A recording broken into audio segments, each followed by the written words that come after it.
I'm going to be talking to Andrew Mitchell. He's the CEO of Victoria-based Geozone Eco Courier. They're launching the first 100% hydrogen courier fleet, and it's kind of a cool idea. BC government has put some money into it, and they also have a new regulatory framework to encourage businesses like this. So welcome to the interview, Andrew. Yeah, thanks very much for having me, Markham. Well, tell us about this hydrogen courier fleet. How'd you get into it? Yeah, so we've been operating since 2012 with an emission-free delivery fleet. We started with electric assist cargo tricycles in downtown Victoria, and we've expanded across Vancouver Island using electric cars. For a short period, we had a couple electric trucks as well. Unfortunately, the company is no longer around, so that avenue sort of deteriorated. And most recently, just before the pandemic hit, we launched into Vancouver, and we're operating over there with electric vehicles as well. And then, yeah, shortly after, we've been looking at hydrogen probably for the last 4 or 5 years and waiting for the technology to become available from a fueling infrastructure and obviously from an OEM manufacturer to come out and put something that's available for the mass market. And yeah, so when it came out, we took a look at the technology. Toyota and us, we met with them, and pretty much instantly after I went out and test drove the vehicle, I was like, yeah, I'll take 40 of them today. We're growing quickly at Geozone, and the ability for us to put the hydrogen vehicles in place with no new infrastructure was a big win for our business. Our experience with EVs, it's very infrastructure and capital intensive. And so the growth mechanism is significantly challenged by that. So us being a small business still, we're growing more into a medium-sized business. Yeah, we just kind of continue to work on that avenue of hydrogen. It seemed to be a good one. Well, let's talk about infrastructure and your business model, because this is interesting to me, because I would have guessed that the electric cars would be the better business model for a company like yours. And hydrogen, the standard thinking is that it's going to be used for long haul trucking and industry, that sort of thing. I would not have guessed that hydrogen would work for your business model. So what is it about the infrastructure? I would have thought that hydrogen infrastructure is not in place, but it sounds like it is. Yeah, it's beginning to. I think in our core areas that we operate, which is we're Vancouver Island and Vancouver. In Victoria and in Vancouver, the hydrogen stations just started existing in the last 24 months.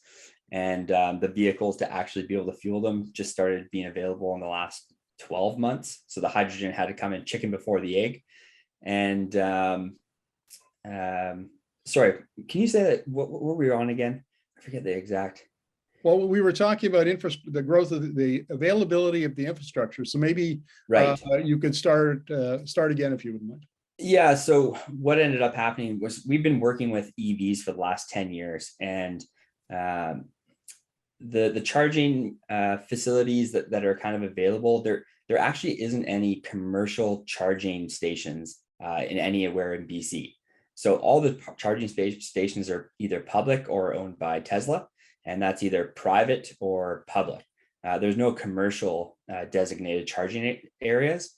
So you have to build your own. And the cost for a quick charge station to charge a vehicle in 90 minutes is about $50,000 to $75,000 for the machine. And then you have another $50,000 roughly for the hookup with BC Hydro.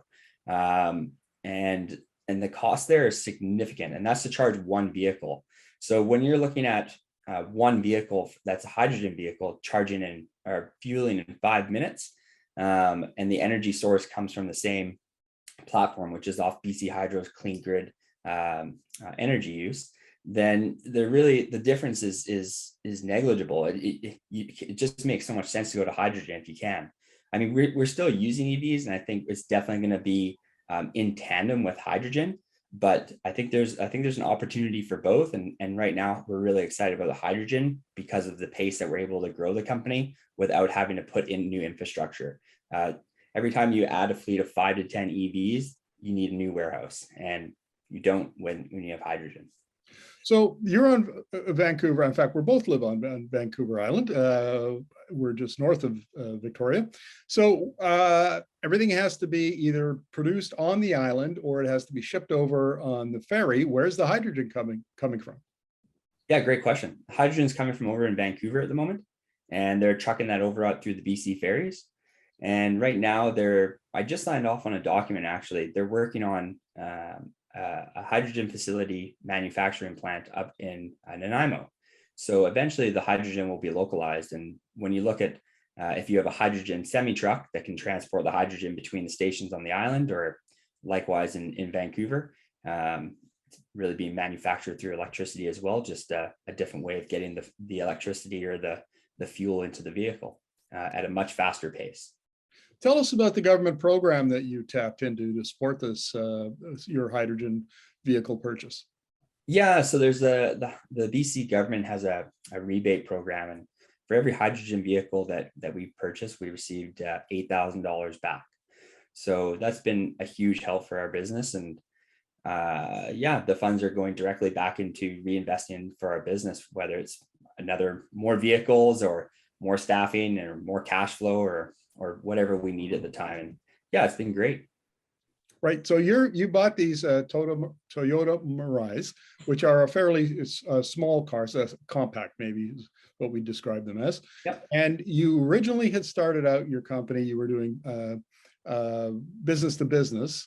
And then pandemic came along and you had to shift to business to consumer. So what kind of, tell us about the shift in the business models. Yeah, I mean, we were already going business to consumer before the pandemic hit, but it was definitely a smaller segment of what we were focusing on. We're heavily involved with a lot of the non-durable consumer goods and interbusiness. So craft breweries were actually a large portion of our business, delivering from to and from their clients and restaurants, and that went to absolute zero. So we had to re-strategize and pivot. When that hit, we lost it. It was about 50% of our beverage sales that we were doing with our clients went to zero. So we needed to look at what we were going to do with the assets, what we were going to do to continue growing the company.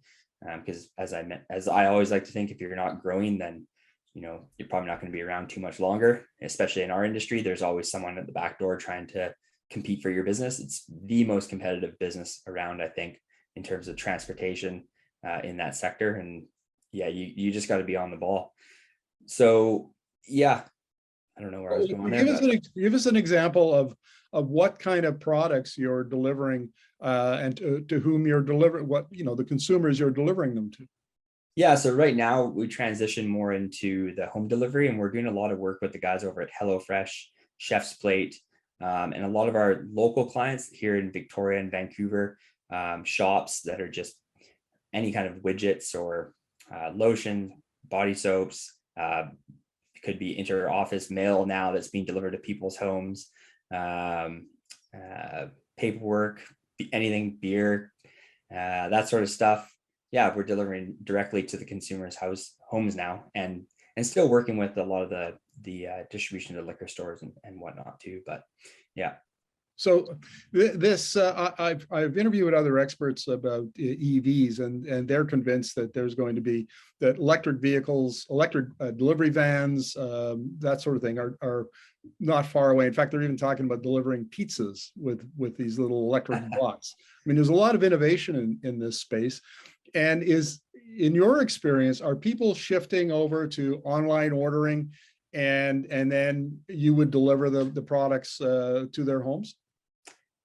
Yeah, exactly. So I think e-commerce is just, that's a massive elephant in the room and constantly growing. So, people don't want to go to the stores anymore. They just want it delivered right to their house, and you can do it affordably now, which is the huge factor. So yeah, that's one of the reasons why we've hopped into the final mile, I guess they more call it now, portion of the courier segment rather than the business to business on demand model, which is still a portion of what we do, but we're definitely growing more into the final mile segment. Well, that's interesting. Now you say it's economic, which makes it sound like it wasn't economic using, gasoline or diesel powered vehicles. what about the economics changes when you shift to an electric or hydrogen vehicle? Yeah, initially I think the cost is still about the same, but I think your overall, once you can get the equipment paid off, then that's where you see a significant savings on the back end of it. So there's a threshold, and it's usually that window of however you're financing or leasing it, and that's usually between 5 or 8 years. And once you're out of that window, then I think there's significant cost savings to be had.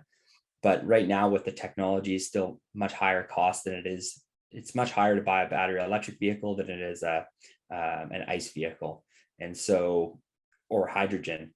And the clean technologies are going to be more expensive in the short term and initially for that capex cost out. But then in the long term, I think there's a lot of advantages to the technology because it doesn't have as many parts to break down. And I think you're going to see a significant payback then, but it's going to take some time. Well, that's very interesting. I mean, so I see this, the new technologies are changing other business models, and they're wrestling with the same question that you are, higher CapEx, lower OpEx, higher capital expenditures, lower operating expenditures, and how does that play out in a particular business model? Sometimes it works, sometimes it doesn't.